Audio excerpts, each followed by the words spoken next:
नमस्कार मित्रांनो, तू हिरी माझा मितवा या मालिकेच्या येणाऱ्या काही भागामध्ये मित्रांनो एक आता जबरदस्त असा ट्विस्ट आपल्यासमोर येणार आहे आणि त्या ट्विस्टमध्ये आपल्याला असं बघायला मिळणार आहे की आता अक्षय तृतीयेच्या दिवशी सात्विका आजीच्या स्वप्नात येऊन काय असं नवीन दृष्टांत देते.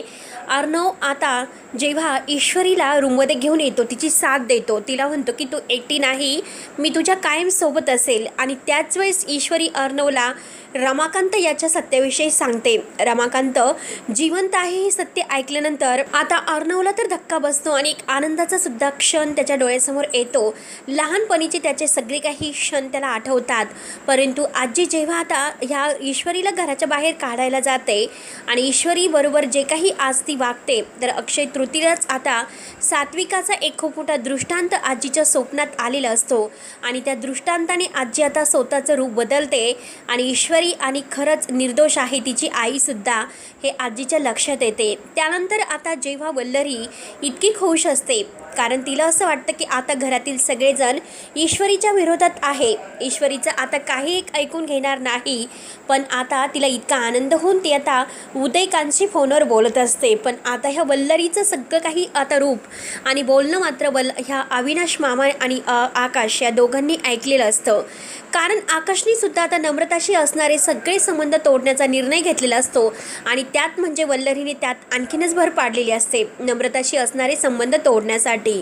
पण आता मात्र जेव्हा वल्लरीचं खरं रूप त्या दोघांच्या समोर येते, तेव्हा ते दोघं आता आईच्या केलेल्या पापाचा पुरावा सगळ्यांच्या समोर वाचणार आहेत. आणि आता इकडे ईश्वरी आणि अर्णव मात्र रमाकांतला शोधण्यासाठी परत त्या मंदिरात जातात आणि त्या मंदिरातून आता रमाकांतला घरी घेऊन येणार आहे. तेव्हा मित्रांनो, पुढे व्हिडिओमध्ये काय होणार आहे यासाठी व्हिडिओ शेवटपर्यंत नक्की बघत राहा. आणि जर तुम्ही आपल्या चॅनलवर नवीन असाल तर चॅनलला सबस्क्राईब करण्यासाठी विसरू नका. तेव्हा आता मित्रांनो हे बघा, घरामध्ये वल्लरीने खूप तमाशा घालून ठेवलेला असतो. सगळेजण घरातील आता ईश्वरीच्या विरोधात असतात.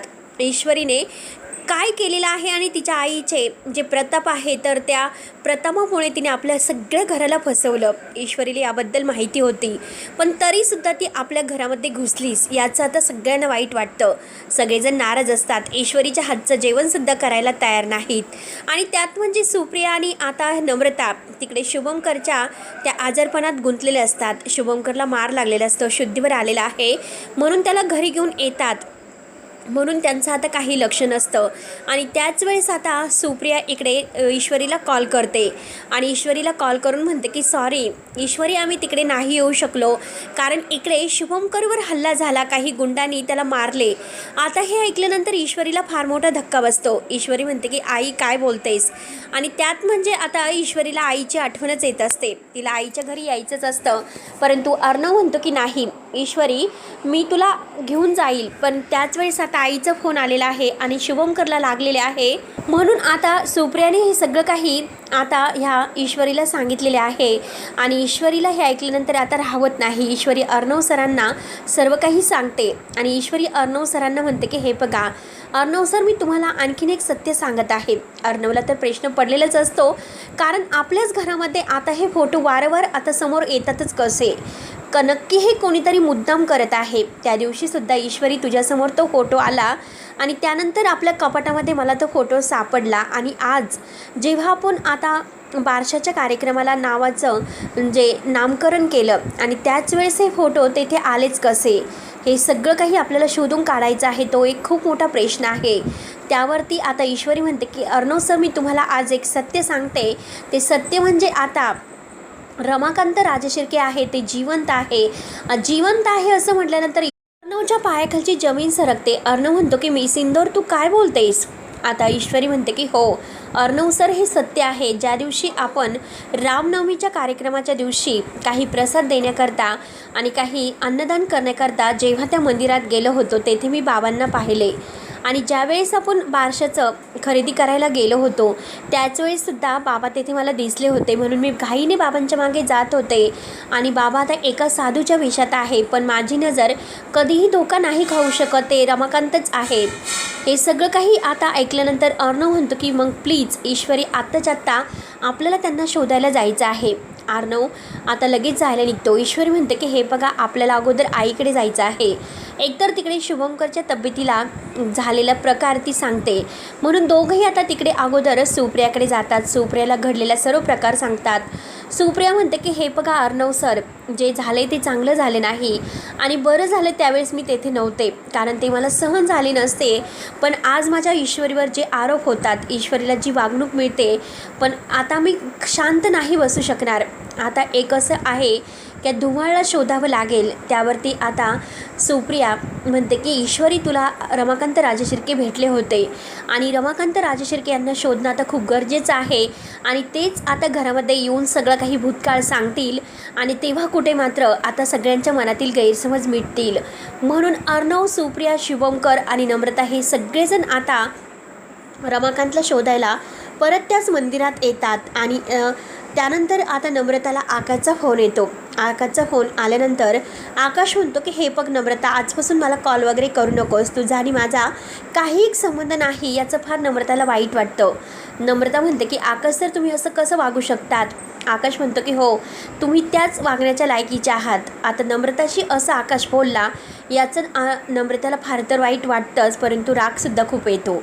तेव्हा ती म्हणते की ठीक आहे, आजपासून मी तुम्हाला कॉल नाही करू शकणार, कारण तसंही तुम्हाला माझं काही नाही तर नाही. म्हणून रागाने ती फोन कट करते.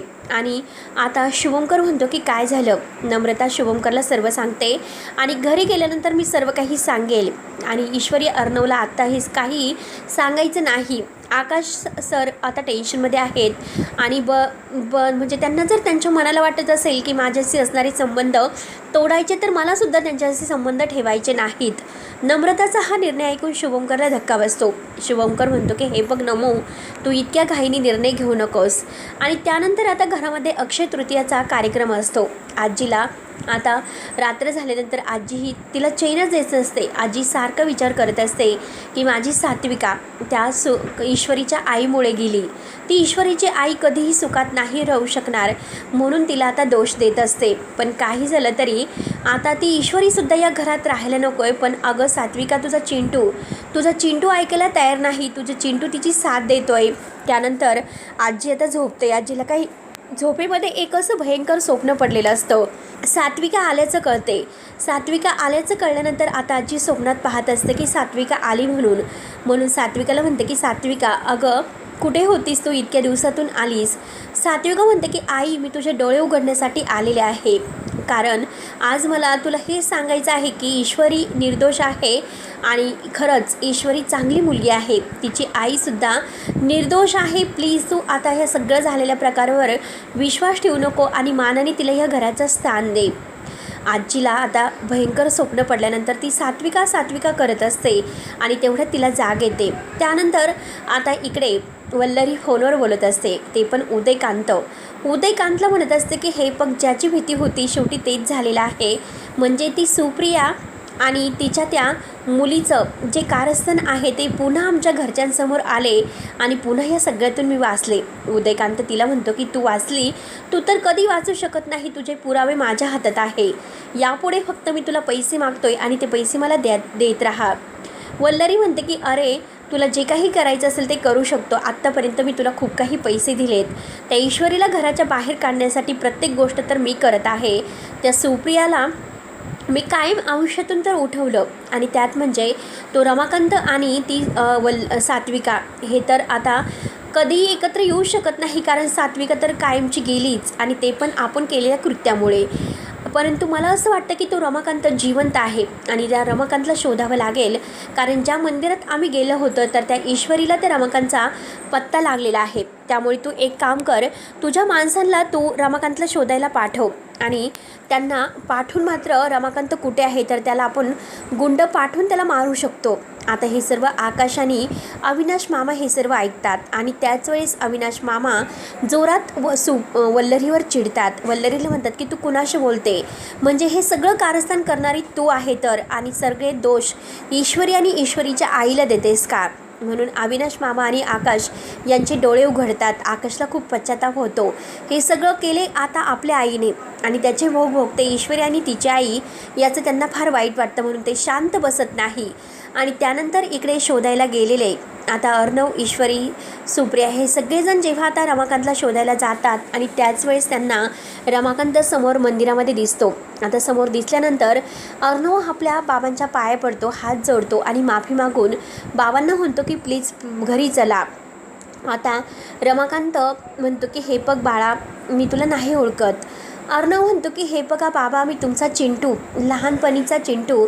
आई आपल्याला सोडून गेली आणि आईच्या मरणाला मी बाबा तुम्हाला कारणीभूत ठरवले होते.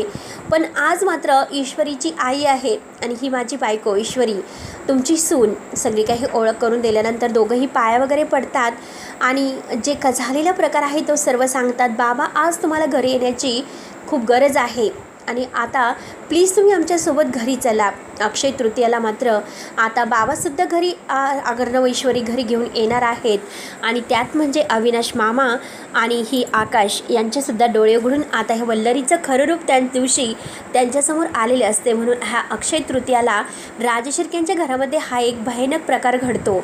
वल्लरीचं खरं रूप कळतो आणि वल्लरीच्या पापांचा घडा भरणारे आता हा रमाकांतसुद्धा घरी येतो. तेव्हा नक्की आता पुढे काय होणार आहे हे बघायला विसरू नका. तोपर्यंत मात्र मित्रांनो धन्यवाद आणि व्हिडिओ शेवटपर्यंत नक्की बघत राहा आणि जर व्हिडिओ आवडला तर नक्की मला कमेंट करायला विसरू नका. धन्यवाद.